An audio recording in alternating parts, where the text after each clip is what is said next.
Please listen to the following disclaimer closely. I am not a doctor. However, I am a certified personal trainer. The views and expressions given in these videos are for your entertainment purposes only. I am not advising nor condoning use of any of the things that we discuss in any way, shape, or form.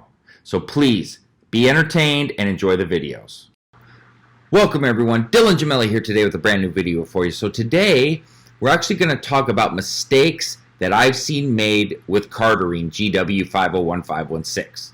So let's just jump right into this topic. Now, I don't see huge significant, mistakes made often with Cardarine. Cardarine is actually extremely easy to use. One of the most easiest, straightforward types of cycles that you could possibly run. So if you're just running Cardarine on its own, which is perfectly fine, by the way, it's very simple. It's the same for a male and a female. 20 milligrams per day. You can go up to 16 weeks, really. Now, there's argument there. You could probably go longer, but this is a mistake I see made. People getting greedy, all right?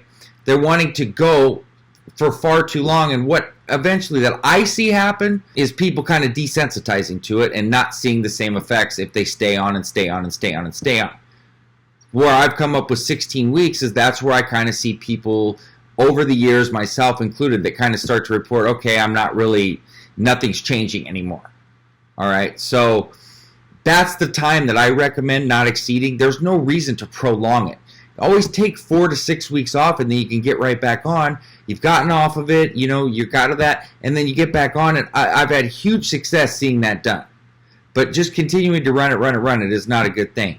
Then another thing I see people do is thinking they need to ease into it or run it quite low to start with. There's no side effects with Cardarine here in terms of easing into it, toxicity, the estrogen. There's none of that going on. There's no suppression. There's no problem starting right at 20 milligrams. That's what everybody has seen over the years to be the most effective dose. There's no reason to go 5, 10 milligrams because you're going to find yourself not meeting expectations on what you expect to get from it, all right, running it at that low of a dose. Then I see people on the opposite end of the spectrum that think they want to run it double and triple at the 20 milligrams. You're not going to see anything different in terms of what you get out of it by running it that high. There's not going to be any significant difference there. What you are venturing into is the unknown in terms of, well, what happens if you run this too high for too long? It's not something I recommend doing.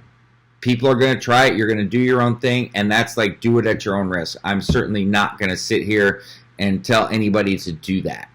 But those are common mistakes I made. Another common mistake is people assuming that you need to split the dose, which you do not. That was actually something that was passed around by a lot of people for quite some time, believing that you need to split the dose. It's not a mistake if you do it because you can do it, but it's a mistake thinking that it's going to cause some sort of significant change that you wouldn't get from 20 milligrams all at once as opposed to splitting it. There's going to be no difference whatsoever in terms of what you get out of it. Look, Cardarine's not a stimulant. It's not a pre-workout, so to speak. So it's not like you have to take it before you work out or go to the gym. Some people do fall under that impression, and it's just simply not true. And I just want to make sure everybody understands that, so you don't have misconceptions and things in your heads all over the place, because you always should learn everything. So those are the mistakes that I often see made with it. And here's another mistake that I should bring up, is assuming that just because you take it, you're just going to melt away fat and lose fat. Look, it increases your endurance and also your metabolism. So, on the surface, yes, that's very helpful. But by increasing your endurance, it's allowing you to do much more. Go longer, go harder, shorter rest periods, much quicker endurance times. All right? So understand that it allowing you to do these things is what gets you to burn the fat. It's not like I'm just sitting here, I'm going to take this and it's just going to melt away. That's a mistake I see people make, is they just assume that it's just a magic bottle, or whatever, or a pill if you're taking it in pill form. So these are mistakes I see made. Avoid these mistakes, and you will just reap the benefits, okay? Oh, please make sure to subscribe to the new YouTube channel. We've got to get it built back up, youtube.com/Dylan Gemelli. All right, and make sure to click that bell button to get all the notifications, or you're going to miss out. So that being said, stay tuned for plenty more to come. Dylan Gemelli signing off.